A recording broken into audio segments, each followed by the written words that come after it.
Every new year comes with a flood of expectations. There's always a sense of starting something new, a new dawn, and expectations carry us forward inevitably until they fall and we go back to normal, whatever our normal was for the last 5 to 10 years. However, when it comes to art, things are shifting. Perhaps this is always the case. It is difficult to get out of the immediate reality of our times, but you don't have to cast your vision back very far to see this might always be the case for art. My name is Zach. Welcome to podcast episode 74. Today we're discussing what's the point of making art in 2025. What about you? How are you feeling heading into this year, from an art perspective at least? Let us know in the comments as we go ahead and get started. So I do this each year, and this is the third time of doing this. What is the point of making art?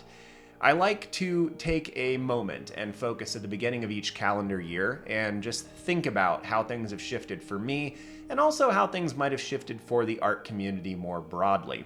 Ironically, I recorded podcast 73 yesterday, which was focused specifically on if joy is enough. But today I'm looking kind of in the opposite direction, looking at goals and expectations and all manner of things. Basically, for me and for you, what is the point of making art in 2025? So, the first thing I want to look at is just the overarching purpose of art. Has it changed? I certainly don't think it's changed in the last calendar year. Going from 2024 to 2025, art hasn't shifted a whole lot. Yes, there are some big things moving in the background, but wherever you were last year, I would venture to say that the position has changed very little in that amount of time. So on one hand, it's just another year. If you enjoyed making art last year, it was good for your soul then, it will be good for your soul now. We don't have anything that has shifted so dramatically that it's going to immediately eviscerate your need to make art. On the other hand, AI grows at an exponential rate. The economy might be teetering on the edge of something, and it's the brutal depths of winter. Though winter seems to come each year, this year has been a little worse than normal here in Colorado. I love the cold, and even for me now, after our 17th snowstorm, I'm sitting here going, okay, I'm ready for spring. I'm ready for things to start popping out of the ground. Please give me the green that I yearn for. But I kind of think even as things shift like a massive continent-sized glacier, that art mostly remains unchanged. Sure, some pieces of it look different, but for most of us, especially riffing off the last podcast on joy, not a whole lot has changed beyond our perspective. Now, I'm not going to take a whole bunch of time and focus on AI here. It's something that I've discussed, in a limited fashion with my community before, and I think our global perspective as a group is essentially we're tired of the discussion. So, heeding that, I'm going to spend maybe 30 seconds to a minute here, and then, we'll go on. But from my knowledge, not a whole lot has shifted recently. We're seeing that the communities and most of the broader world are less excited about it. It was something that was really new and shiny and exciting for a while, and we don't see quite as much of that anymore. I know there's a lot of stuff tied up in legal pursuits, and I know that some people have lost their jobs due to it, but it's not making the gigantic waves that I think some people expected. I would recommend still staying up to date on any news pertaining to it, backing any kind of legislation that's going to limit it and going to leave, the assets that belong to artists in their hands. But that's about all I've got to say about it right now before, I go off the deep end. Let's take a look at long-term goals, though. Goals for your art for 2025. How did things go last year? Did you achieve what you set out to do? I certainly didn't. And I don't think this will surprise anyone who's been at art for any amount of time. We are often very over-ambitious when it comes to our goals. My goals in 2024 were largely to get this channel, going, get it into a place where it's reaching more people, hopefully where it was able to be monetized, really kind of pull everything together for Inktober. I ended up doing an extra challenge with Smogus, doing all the drawings during August, and I was hoping to get the first draft of the illustrations done for my children's book. So things in the channel exploded a little bit around the October-November time period, and that was great. It was good to see that growth. If you're here from that period, thank you for being here. I really appreciate it. I'm trying to focus a little bit more on my content on ink and educational materials specifically for that reason. And all of those drawings went well. I got a lot of prep work and a lot of baseline work done for my children's book, but I did not achieve that goal. Though I do take some solace in the fact that I managed to finish somewhere in the neighborhood of 100 illustrations last year, and that's just phenomenal. I don't know that I've had a year that has been that productive. So I'm trying to focus on the things that I did accomplish versus the things that I didn't. And I would encourage you to do the same. If you're looking back at last year and kind of beating yourself up and feeling like, man, I didn't finish this thing like I wanted. I didn't achieve as much as I wanted. Also try to focus on what you did do. Some of this is, a trick. You are changing your perspective forcibly, and you are maybe ignoring a little bit of reality, but there's some psychology here. If you focus only on the negatives, or even if the negatives are predominantly what's there, then that's going to lead you into a darker place. It's going to make it harder to move forward. So if you choose specifically to focus on the good pieces, what you finished, what you accomplished, the new things you tried, that will be a better spur to help you move forward in 2025 to accomplish some new things. So that's what I'm trying to do. As for my goals this year, I'm going to continue with my work on the children's book. I'm trying to finish my second and third novel. I am, going to continue working here on the channel. I'm trying to build up a lot of baseline content on how to draw, with ink, but then also perspective. I'll probably bring in watercolor at some point this year. I'm trying to build up a lot of content. So if you are a new artist, you stumble upon my content, then there's a backlog of things that you can go look at and watch, and will hopefully help push you on that journey. It is difficult trying to figure out where those breakpoints are though. Very basic, like I've never picked up a pencil before content is really esoteric. But there's also a lot of the work that I do in my ink drawings that assumes that you have some background knowledge. So if you have any advice or any thoughts about that, I would love to hear them, because it would be really helpful. It would be really helpful to know where I can focus that content, or even if you just have an idea, like don't beat yourself up if you're like, well, I think this, but I don't, I'm just one person. It's like, yeah, but the universe is made up of a lot of one persons. So if you have any thoughts about where I can take things that would be productive and helpful for you and hopefully for others, let me know, because I have a list that I just go through the comments on these videos and I go, oh, that's cool.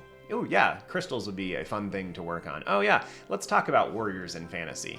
And so yeah, that's kind of the plan there. I'm probably going to continue working more with the world building series, and I'm trying to take it in a way where I can have a longer episode that's focused on like plants and just thinking about world building plants in your novel, your D&D setting, whatever it might be. And so I'm going to focus on some things like that are going to be, I think, bigger videos, not necessarily in the world building sketchbook, but pulling those things apart. But that's a lot of me. Let's get back to you. So for 2025, and what's the point? I think part of the point is try to make your art into something that's going to make the world better. Not all of you live in the United States, but things are a little rocky here for the time being. Things are more divisive than they ever have been in my lifetime, and it doesn't look like they're going to improve over the course of the next couple years. But even if you don't live here, the world is rife with all manner of political unrest. And what kind of shadow does that cast onto the art you're making? I think there are two very easy ways to approach this, though, like how those kinds of overarching issues might affect your art making. First of all, if art is a good thing for you, it's soothing, it's relaxing, it's beneficial, then maybe especially during trying times, it's a good thing to engage in and to retreat into. So if you do feel some pressure, if the world feels like it's a little bit chaotic, and maybe it's more chaotic now than it usually is, maybe not. The world is a really complicated place. But if you feel some of that pressure right now, art is a wonderful thing to retreat into. And I think one of the biggest points of art in 2025 is just, it makes your life better. And we can all use that. In good times, we can use that. In bad times, we can use that. If your art is something that makes your life better, it's something worth putting time into.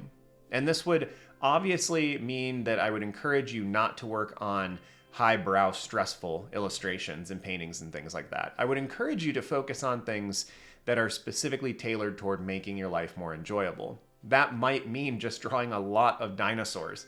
It might mean trying new mediums all the time because you are one of those people, like my little brother, who gets so excited about new experiences. If that's you, then invest into that. Spend time going down that route. I would encourage you that if you use art as a tool to make your life better, that maybe 2025 is not the best year to focus on progress. Maybe it is the year to focus specifically on the aspects of art that bring you joy. Now, if you're like me, you can't just forego progress or you'll beat yourself up the whole year, but know yourself well. Understand who you are, what your needs are. And if you are a person who really uses art as a retreat and it's something that makes your life better and you feel the need for that this year, then I would encourage you to maybe take a step back from focusing so heavily on productivity and maybe focus much more on the things that bring you joy. If you have a desire to go back and work with crayons, to do giant drawings on the walls or on pieces of cardboard, do that. In fact, I've actually been trying to wrap my head around like how I can do some really large scale illustrations again. If we were planning on staying in this house for the indefinite future, I would probably think about sanding down a drywall area and just making illustrations there and then every year paint back over it. But those kind of things are exciting, and if you need art as a tool to help you just kind of move day to day, I would encourage you to look into those things and to give them a little bit more weight than you have in the past. Well, secondly, there's another way to approach this, and it's the fact that art is good at bridging gaps. It's a good way to extend kindness to those who are different from you and those who see the world differently. It's a good way to communicate your thoughts and opinions on political things, and it always has been. The visual medium in conjunction with written text is perhaps the most powerful and ancient manner of communicating. Now, when I was growing up, a lot of this came out in the kind of funny illustrative drawings that we made about policies that were taking place in our schools, whether it was high school or whether it was college.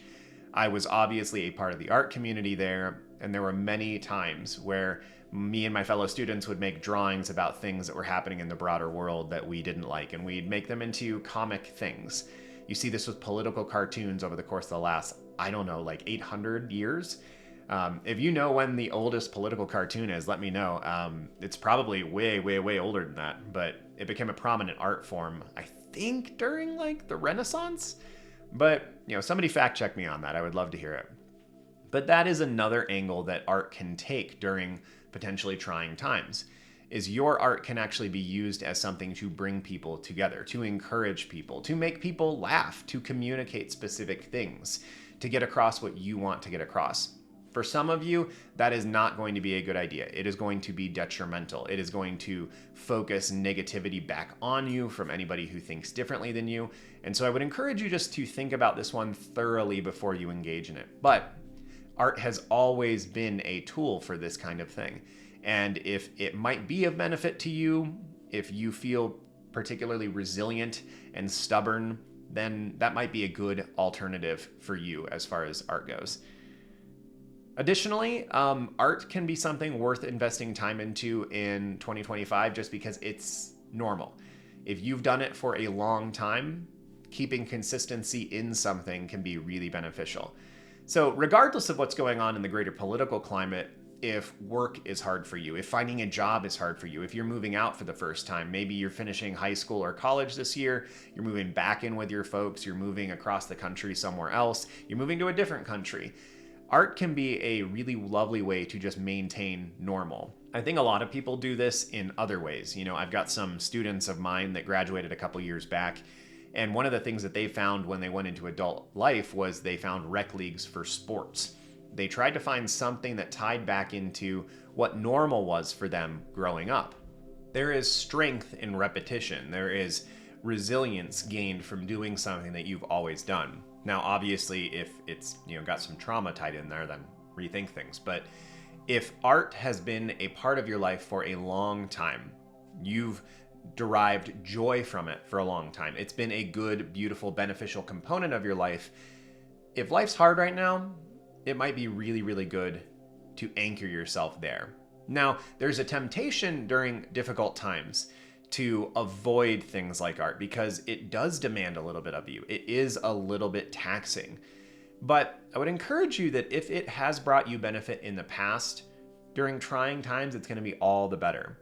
I don't always remember to do this, but this is something that I feel better when I'm productive. I feel better when I'm creative. I've talked about it a lot here on the channel, so I'm not going to belabor the point right now. But I would wager that many of you are similar to me in that aspect, that if it's been a part of your life, it's a way to anchor yourself in the moment. There are lots of angles you can go with this, but if life is hard right now, and I know from talking to so many young people that life is difficult right now, and it's not linked to what's happening politically, but so much of it is linked to just the housing market, the economy, to the reality of normal life, finishing school and having to embark on your journey as an adult. Those things are hard, and they come with natural stress. And if art has been a part of your journey in the past, I would encourage you to anchor yourself back into it. Because it's helped you in the past, there's a good chance that it'll help you in the future. Well, what about if you had interest in games or film and doing something for concept art? If that's been your driving factor, what does that look like in 2025? So it's interesting as a bystander watching these things. Both of these industries seem to be flopping around like someone who pulled a fish out of water and forgot that it can't breathe air. If you're trying to get into the industry, this might be alarming, but it might look like a catastrophe. But here's the thing. There are a lot of professionals here on this platform, people who work in the games or film industry. I would encourage you, first of all, to go seek them out. Look at what they're producing, look at how they're talking about things. Trent Kaniga is a really good resource here for video games, and he's actually working on releasing his most recent indie video game coming out this year for the Nintendo Switch and on Steam. He's a good resource if you're looking to get into games. If you're looking to get into film stuff, I don't have an immediate resource on that, but if you know one, link it below, please. That would be wonderful, and I can go ahead and pin that comment. Here's the thing, though. Things are more accessible than they ever have been. The indie industry is super approachable now as well. So we're in this weird place where, yes, the industry seems to be floundering. Yes, there's lots of use of AI and it's scaring people, and maybe it should be scaring people. But for the first time in our history, things are accessible. You have access to programs that can design games. You have access to clients, potentially, who are working on small-scale games. People are so easy to find on YouTube and Instagram and ArtStation and all these other platforms. Their artwork, the stuff that they're commissioning people to do, the video games that they are building are now widely accessible as well. People can design short films, short cartoons, or animatics and put them on places like YouTube and actually make money off of them. There is so much accessibility right now. So if you've had a desire in the past to get into games or film, I would encourage you to push for that in 2025 because things have shifted, things have changed. It might not look exactly the same that it always has. When you look at these big budget productions that are just kind of floundering, it might be really discouraging. You might look at that and go, well, I wanted to work on things like Lord of the Rings, and we had Rings of Power, and that would have been cool, but it's doing so poorly. Maybe this job is just not going to exist. You know what? Maybe you're right. But I think more than that, the reality is that the eyes of potential audiences are going to search for new things because the traditional industry is not delivering them. And so you have different platforms, places you can find things like this. There are now shows that literally just occur on YouTube, which is remarkable, especially for me who, obviously remembers the time before YouTube existed. The idea that you as a small group of people or a single person could produce video, film content, upload it onto a free platform, make money off of it, share your artwork, maybe even get deals with large companies to actually produce it on a higher level, that's incredible. So if this has been something that has been exciting for you, please try not to be discouraged. Just realize the industry is shifting and things are way more accessible than they ever have been. Content is easier to deliver and easier to build than ever. Programs keep popping up. For the first time in the last decade, I don't have a subscription to Adobe. I'm not using Adobe products anymore, partially because of how they've managed things, because of how predatory their methods were. As much as I love their software, I really dislike how the company has been operating. And I am, of course, surprised that the program that I'm recording this on right now seems to work really, really well, and it's free. And I have Krita for doing a lot of my drawing and digital painting, and it's wonderful. In fact, I think the brushes work more fluidly than they do there in Photoshop. I have Procreate, which was a $10 or $20 purchase on my iPad, and it is wonderful for drawing. I bought Clip Studio Paint at a pretty decent deal not that long ago, and that's where I'm doing my thumbnails for stuff like this and, some of my editing. I have moved into programs that no longer cost $60 a month just to have access to. And after just 2 months of not paying that, I've already more than paid for the programs that I'm using now, and I can store up money to buy additional programs if I need to. I'm really, really hoping at some point Procreate becomes a tool that can be used on my computer, not just on my tablet, but we'll see. The company has said they're working on that. So 2025 might be a great year for you to start working on those kinds of things because there's better programs, there's better accessibility, it's easier to deliver content, it's easier to monetize content. Now, it's a little overwhelming, and that's understandable. But you know what? Art's always been overwhelming. There's so many things to learn, so many things you can learn. Just take that stress and put it somewhere productive. If you're going to keep working on things, if you have those desires, this might be a really, really good year to do that. Shifting only a little bit sideways here, what about YouTube? What's the point of making art in 2025? Well, if you are an artist who's not just learning the basics, I would encourage you to start a YouTube channel. I've talked about this in the past a bit, and there's a couple reasons why. But the biggest thing is that it is a saved file of all your work.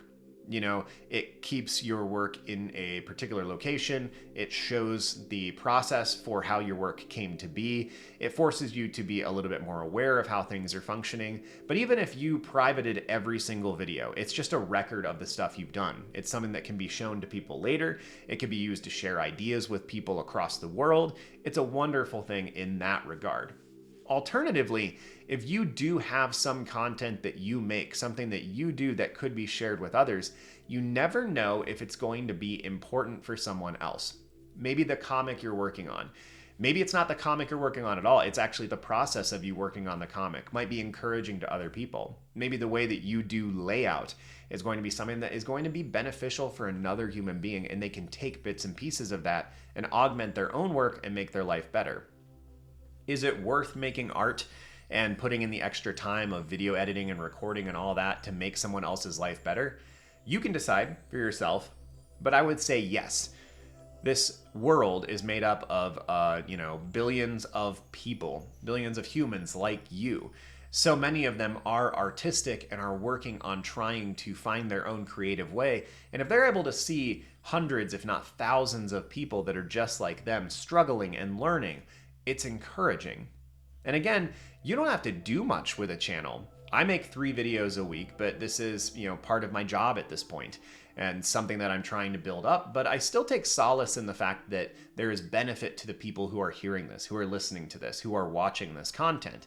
And it might not always be the case. I might get to a point where the rest of my work pulls me away from this and I don't have the time to make video content. But the nice part is, even if that happens to me or to you, all of the videos that we've made will be here.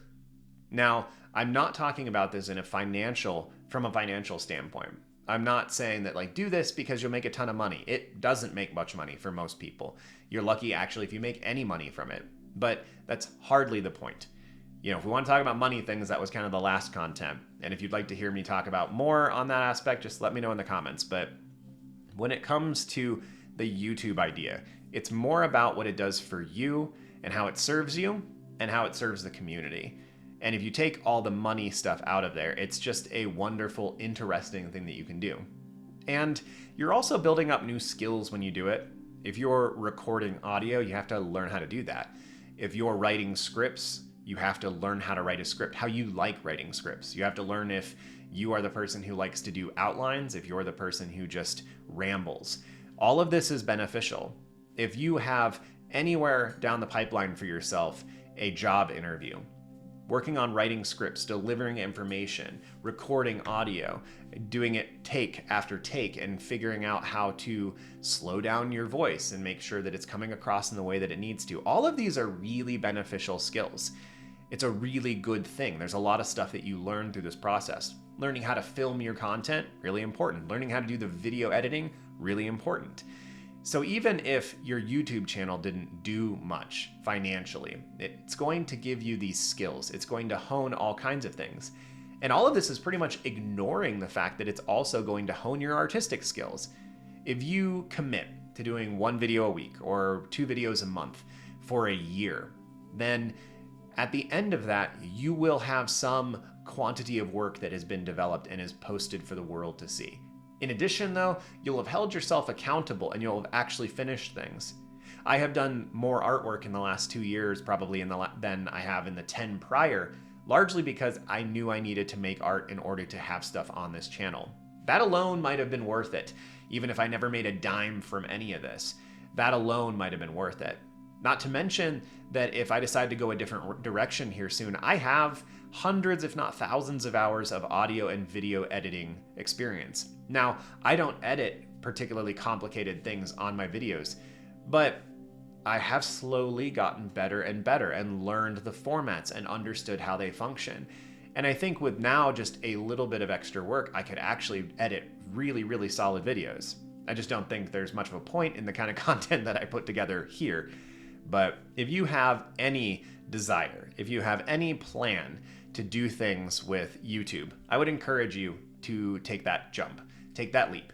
Don't expect a lot of subscribers, don't expect a lot of views, don't expect to make any money. Get those expectations out of your head because they will hamper you. If you post that first video and it does nothing, then you're gonna feel terrible things in the pit of your stomach. But I gotta be honest with you, I started this channel with 5 videos simultaneously.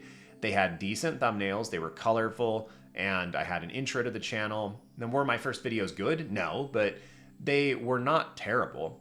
And I got basically nothing.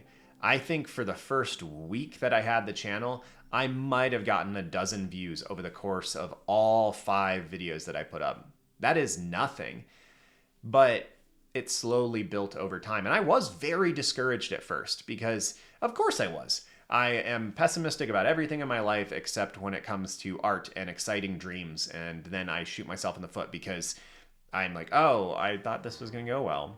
I did a whole bunch of YouTube shorts at first and they exploded and did really well, but they also got me a whole bunch of subscribers who were not interested in long form content. So don't expect much, but I would encourage you to try it and to stick to it for a year.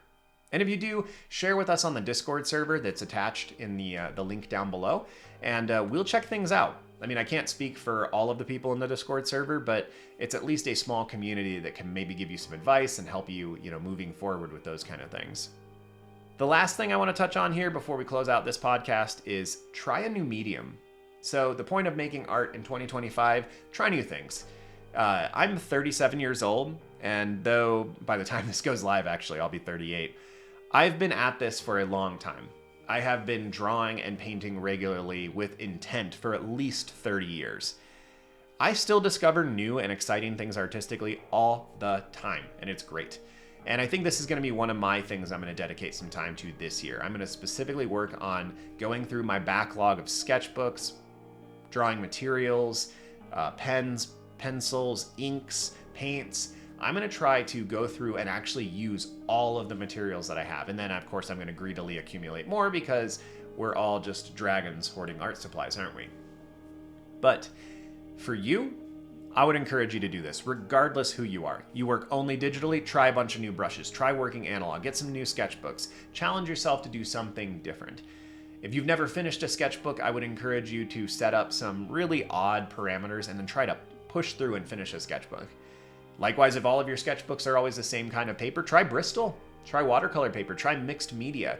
Get a sketchbook that has no expectations linked to it, and you can just go through and you can make anything. Spill coffee on your sketchbook and then turn the ink stains, the coffee stains into things.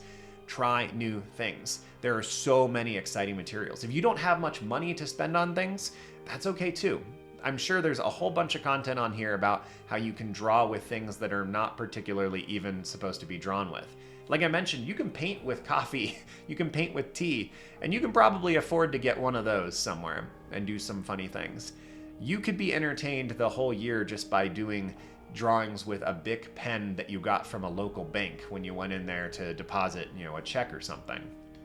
Likewise, if you're really financially limited, or you're not, maybe try not shifting your medium, but shifting your subject matter. I love the idea of taking a sketchbook and doing nothing but just drawing rocks or birds. Like, this is the bird sketchbook. This is the crystal sketchbook. This is the stone sketchbook. This is the dragon sketchbook. I love that idea. I really struggle to dedicate myself entirely to something for that amount of time, but I'm going to try to do a little bit more of that. Take a couple sketchbooks where it's like, this is this whole sketchbook. This is what I'm doing with it. And I would encourage you to try those things, to do exciting stuff. Try new things, try new mediums. Maybe that can be your 2025. Well, that's about it.